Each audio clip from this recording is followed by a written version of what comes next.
नमस्कार दोस्तों। आशा करती हूँ कि आप सब लोग ठीक होंगे, सेफ होंगे। दोस्तों, जब हम छोटे थे तब से निबंध लिखते आए हैं कि गाय हमारी माता है, लेकिन कभी हमें इसके पीछे का असल रहस्य नहीं पता चला। मुझे तो ये तक लगता था कि क्योंकि गाय एक उपयोगी जानवर है, इसलिए हमने उसे माँ का दर्जा दे दिया है। लेकिन बात इतनी सिंपल है नहीं। असल में प्राचीन समय से ही दूसरे पालतू पशुओं की तुलना में गाय को अधिक महत्व दिया जाता रहा है। हालांकि वर्तमान में जो सिचुएशंस हैं वो काफ़ी बदले हैं। गाय को पालने का चलन भी कम हो गया है।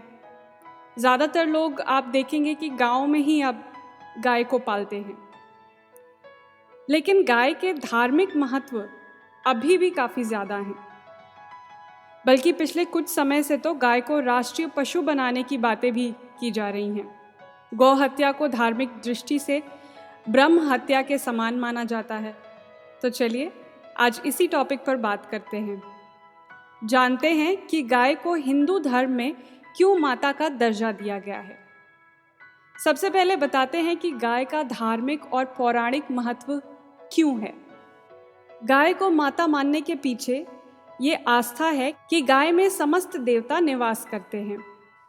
भगवान शिव का वाहन नंदी, भगवान इंद्र के पास समस्त मनोकामनाओं को पूर्ण करने वाली गाय कामधेनु, भगवान श्री कृष्ण का गोपाल होना और अन्य देवियों के मातृत्व गुणों को गाय में देखना भी गाय को पूज्य बनाता है।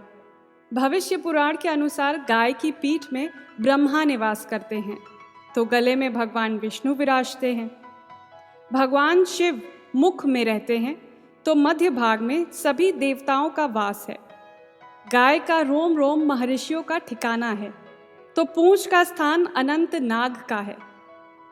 खुरों में सारे पर्वत समाये हैं, तो गौमूत्र में गंगा दी पवित्र नदियाँ। साथ ही कहते हैं कि गाय के नेत्रों में सूर्य और चंद्र का वास है। कुल मिलाकर गाय को पृथ्वी, ब्रह्मांड और देव का प्रतीक माना गया है। प्राचीन समय में गोदान सबसे बड़ा दान माना जाता था, यानी गाय को दान में देने को सबसे बड़ा दान माना जाता था। गौ हत्या को सबसे बड़ा पाप माना जाता था।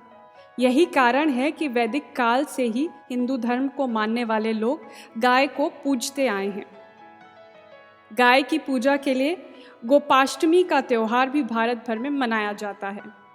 दोस्तों, शास्त्रों के मुताबिक भी जब ब्रह्म जी ने सृष्टि की रचना की थी, तो सबसे पहले गाय को ही पृथ्वी पर भेजा था। सभी जानवरों में मात्र गाय ही एक ऐसी जानवर है जो माँ शब्द का उच्चारण करती है। इसलिए माना जाता है कि माँ शब्द की उत्पत्ति भी गौवंश से ही हुई है। गाय हम सबको माँ की तरह अपने दूध से पालती पोसती भी है।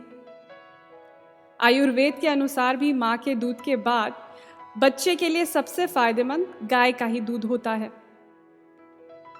दोस्तों, मंगल पांडे देश के जाने माने फ्रीडम फाइटर ने भी अंग्रेजों के खिलाफ इसलिए विरोध किया था क्योंकि नई एनफील्ड बंदूक की गोली में गाय की चर्बी का इस्तेमाल होता था और इसकी बाहरी कवर को दांत से काटना पड़ता था। मंगल पांडे और उनके हिंदू साथियों को ये कतई मंजूर नहीं था। मैं मंगल पांडे और भारत की स्वतंत्रता में उनकी भूमिका और योगदान पर भी एक वीडियो जल्द ही बनाने की कोशिश करूंगी, लेकिन फिलहाल गौ माता की बात करते हैं, वरना माता रूठ जाएंगी। तो गाय को धार्मिक रूप से इतना अहम क्यों मानते हैं, ये तो हमने जान लिया। अब जानते हैं कि गाय का आर्थिक महत्व क्या है। प्राचीन काल में तो व्यक्ति की समृद्धि, संपन्नता गोधन से ही आंकी जाती थी, यानी जिसके पास जितनी ज़्यादा गाय वो उतना ही ज़्यादा धनवान। तमाम कर्मकांडों, संस्कारों में गोदान को ही अहमियत दी जाती थी। परिवार का भरण पोषण गाय पर ही निर्भर करता था। खेतों को जोतने के लिए बैल गाय से ही मिलते थे। दूध, दही, घी की आपूर्ति तो होती ही थी। गौमूत्र और गोबर तक उपयोगी माने जाते हैं। कुल मिलाकर मनुष्य के जीवन स्तर को समृद्ध बनाने में गाय एक अहम भूमिका निभाती थी। लेकिन आजकल हालात बदल चुके हैं। अब गाय का आर्थिक और धार्मिक महत्व दोनों ही थोड़ा कम होने लगा है। तो दोस्तों, ये था गाय को माता बुलाने का लॉजिक। अगली बार अगर आपसे कोई कहे कि गाय हमारी माता है, तो उससे एक बार आप ज़रूर कंफर्म कर लीजिएगा कि उसको पता भी है कि गाय को माँ क्यों कहते हैं। क्योंकि भेड़ चाल में हम सब चलते हैं, जो दूसरे कर रहे हैं देखा देखी हम भी करने लगते हैं। लेकिन ऐसा करना गलत है। विश्वास और अंधविश्वास में एक ही फर्क है, रीजनिंग का, यानी जानना कि जो आप मान कर बैठे हैं, जो आप कर रहे हैं, वो वाजिब है और लॉजिकल है या नहीं। कहीं आप बिना जाने सोचे कुछ ऐसा तो नहीं कर रहे हैं जो सब कर रहे हैं। क्योंकि ज़रूरी नहीं कि जो सब कर रहे हों वही ठीक हो। इसलिए सवाल पूछिए और जवाब ढूंढिए, तभी आप एक जिम्मेदार इंसान बन सकेंगे। चलिए, मैंने बहुत ज्ञान दे दिया, अब विदा लेती हूँ। आज का पॉडकास्ट सुनने के लिए बहुत बहुत धन्यवाद। और हाँ, मेरा चैनल सब्सक्राइब करना मत भूलिएगा और वो बेल आइकन जो है साइड में, उसे भी दबा दीजिए ताकि आपको हमेशा जैसे ही मेरा पॉडकास्ट रिलीज़ हो नोटिफिकेशन मिलता रहे। बहुत बहुत शुक्रिया।